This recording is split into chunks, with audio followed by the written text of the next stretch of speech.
Hello, everyone. Thank you for joining us today to learn more about the mental health certificate.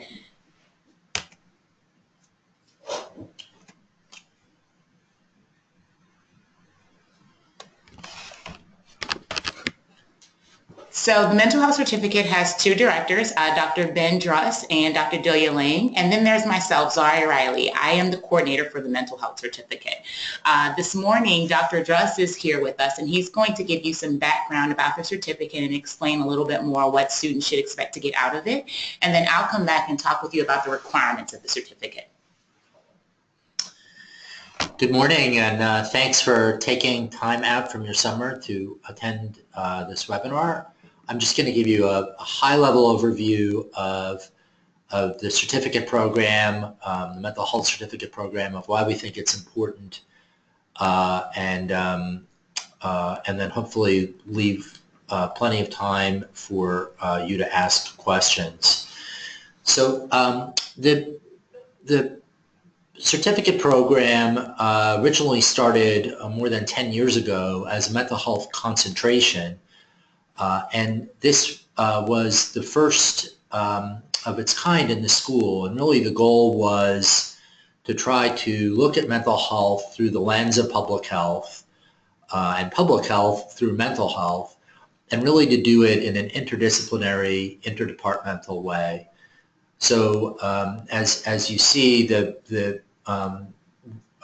we represent both health policy and management and behavioral sciences and health education in the leadership of the program, but really we try to infuse it also with epidemiology, with global health and global mental health and statistics, and even environmental health when we can fit that in as well.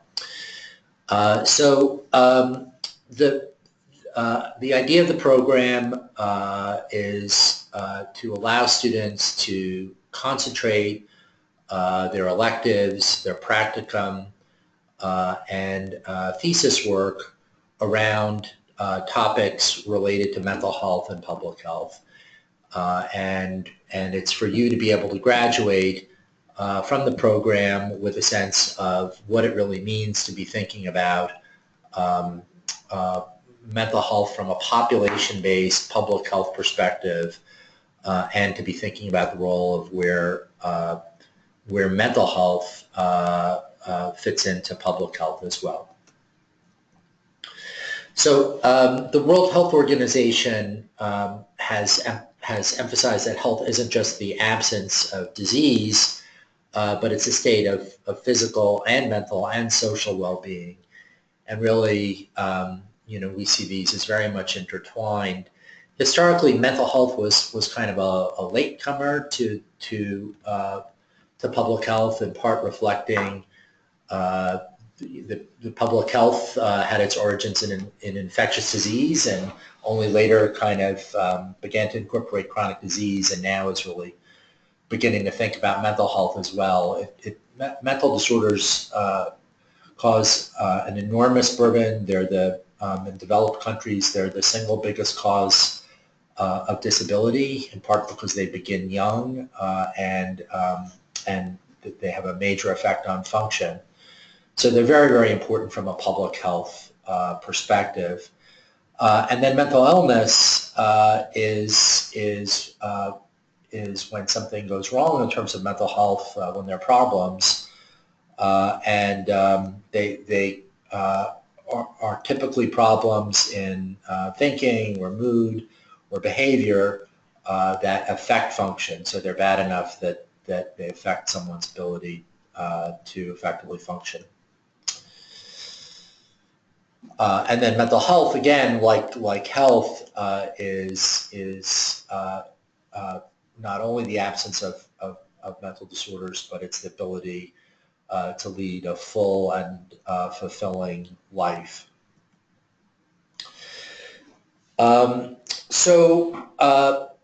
This issue of public health and mental health and vice versa is one that is evolving over time.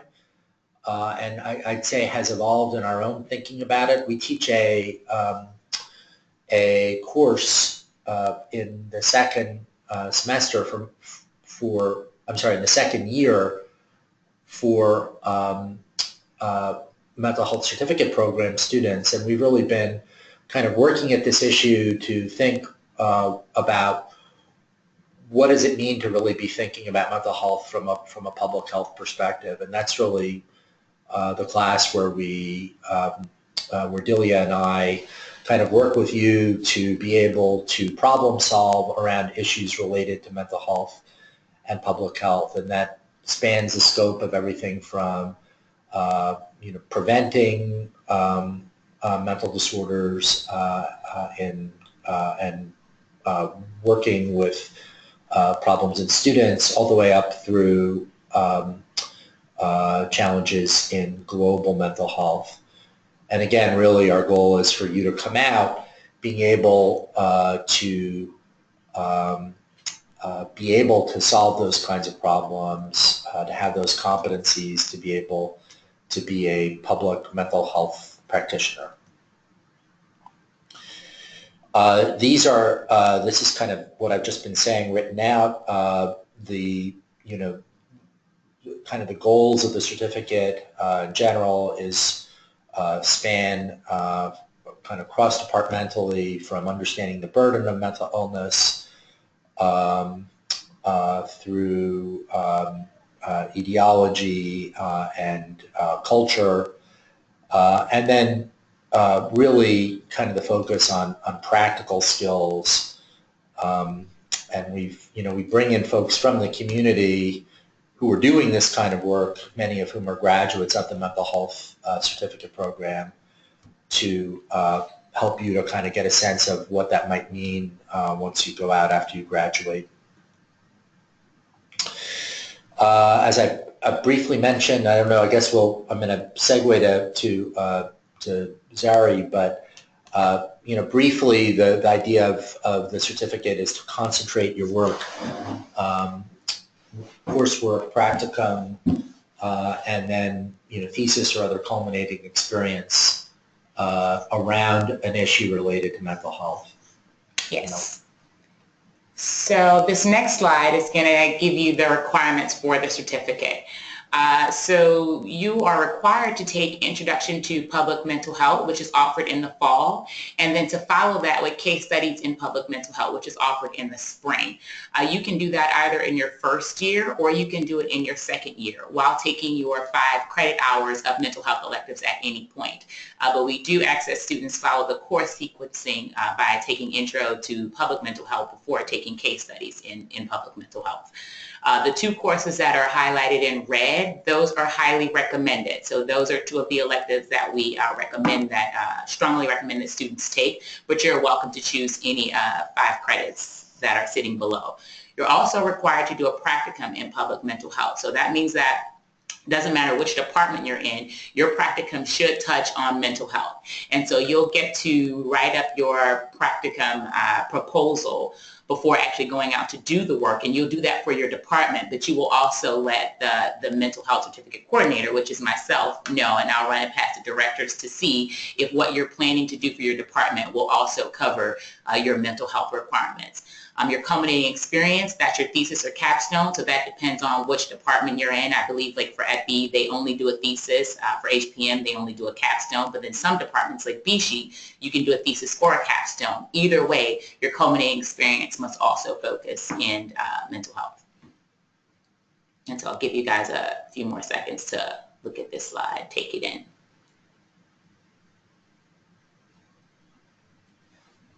We often get asked the question about double dipping, and so that's something that I want to address here. That depends on what your department is. So BSHE students, for instance, if our students were once required to do 5 credits of electives, and those 5 credits of electives were also able to count those towards a certificate if they were doing a certificate. But it depends on what the certificate is and what the department is. BSHE, for instance, now we do not have any elective credits that fall into the 42 credits, so everything would be above and beyond the 42, which means if you did this certificate as a BC student, you would not have 42 credits of electives, but you would have 42 plus 8, which is 50, which is pretty normal because on average our students graduate with anywhere between 48 and 52 credits.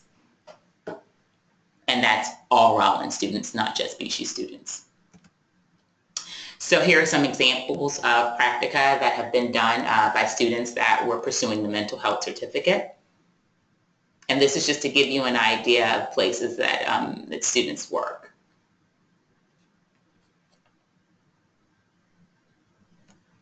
Here are some capstone titles.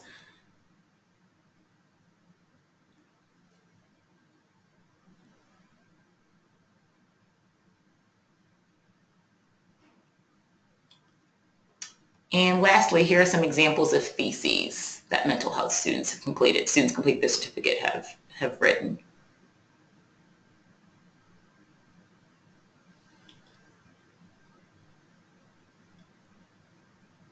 And you'll notice of all three of the slides that I sent that they're very interdisciplinary.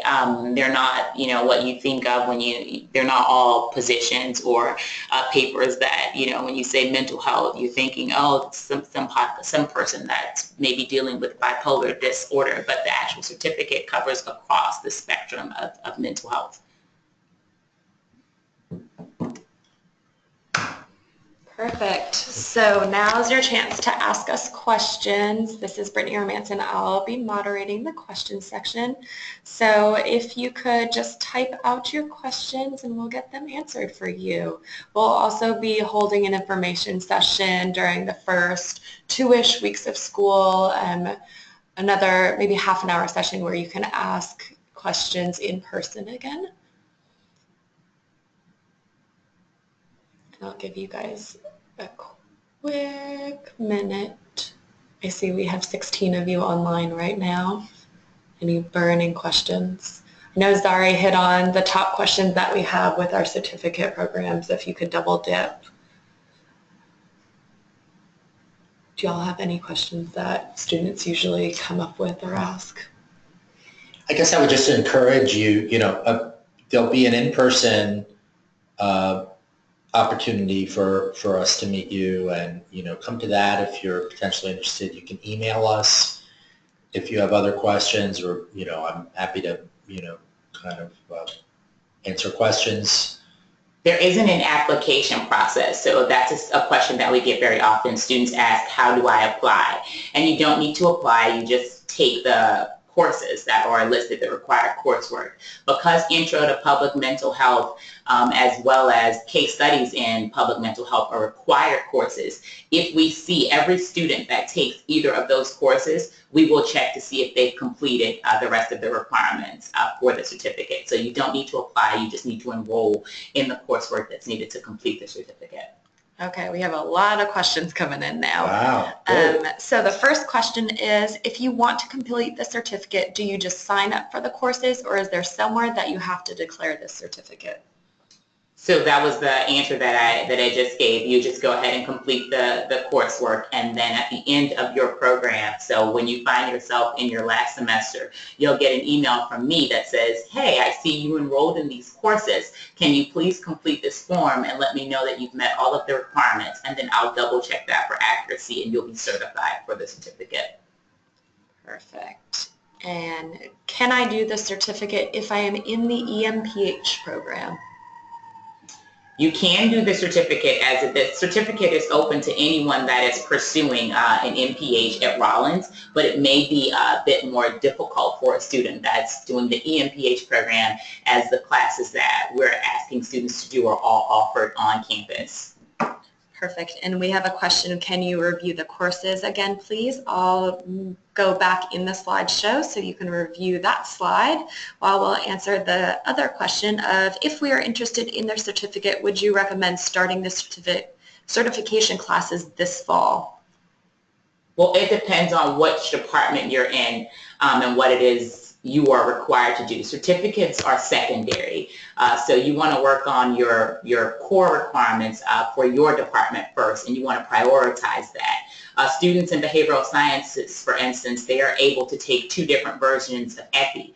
And so with the rest of our coursework that's required, if a student takes FE 530, they're at 16 credits coming into BSHE. So I wouldn't advise that they start in it. But then there are some BSHE students that can take FE 504. So they have room to take that Intro to Public Mental Health course while another student might not take it. So there are some students that I would say, sure, go ahead, you can take it in your first year, you can start the program. But for others, it might be more beneficial for them to start in their second year. In my experience, I see more students completing their certificate requirements in their second year than in their first. And just to clarify, double dipping depends on the department, and for the practicum, thesis, capstone, it could go along with our department requirements, but just needs to be approved by the certificate coordinator. Yes. Perfect. I am a Gillespie student interested in the effects of trauma in treating outbreaks like Ebola and Zika. Is there a way that I can combine a mental health perspective to the infectious disease in this certificate? Oh yeah, yeah, absolutely. I mean, I think that may have been on the list of topics that Zari had, but definitely there's a big need, I think, and it's one of the really nice interfaces between mental health and global health is sort of the psychosocial implications and impact of infectious diseases. Perfect. And is it better to take Intro to Public Health prior to the mental health electives? I think it's good to take that prior to the case studies class, but the others, I think, yes, stand on their own. Perfect. And last question, if anyone has any more burning questions, you can feel free to type them in while we're answering this one. What are the short and long-term benefits of completing the certificate? Well, I think the short-term benefits are, gaining those competencies that Zari had listed, which is really kind of understanding mental health in a public health context and vice versa. I mean, my belief, I'm obviously biased, but it's that even if you don't end up doing public mental health, that mental health is so pervasive that and it's such an important issue. For instance, as we just heard, psychosocial implications of infectious disease, that that understanding that, having some content knowledge in mental health will serve you well. I would also like to think that we're trying to push the envelope a little bit in the certificate program on kind of learning practical skills that you can take out into the world. That's really what the whole idea of the case studies class is. It's been kind of an ongoing experiment of how we work with the students to kind of figure out what are some of the key issues and approaches in public mental health. But I think I know Delia sees that class as kind of something that she's looking to scale even beyond just mental health work in terms of how you think about teaching students kind of practical problem-solving skills that they can use when they graduate. Yeah. I don't know. And when Dr. Druss was talking, the first thing that came to mind before he began talking was exposure. And I think that would be the same for all of the certificate programs, is that it adds another level of exposure to your MPH degree. And with exposure, you can do lots of things long-term as well as short-term. For instance, in the case studies class, it's not just Dr. Druss and Dr. Lane that are teaching you, but you have guest lecturers that are coming in on a weekly basis that you're getting exposure from, that you're getting information from, and you're also able to make connections with those people that can go beyond just your MPH degree.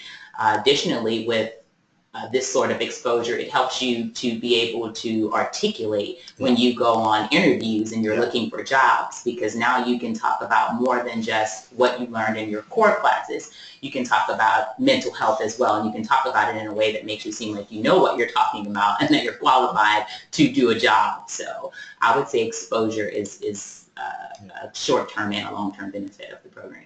Yeah, I mean, it is something, and it's a reason that while, even when double dipping, may be feasible, part of the purpose of any certificate program is to sort of put your chips down in an area that you want to do a deep dive on, and that you potentially want to be able to kind of, focus some of your energy on during your education, and then also, as Sari was saying, be able to talk about in job interviews. So there's some benefit, I think, to,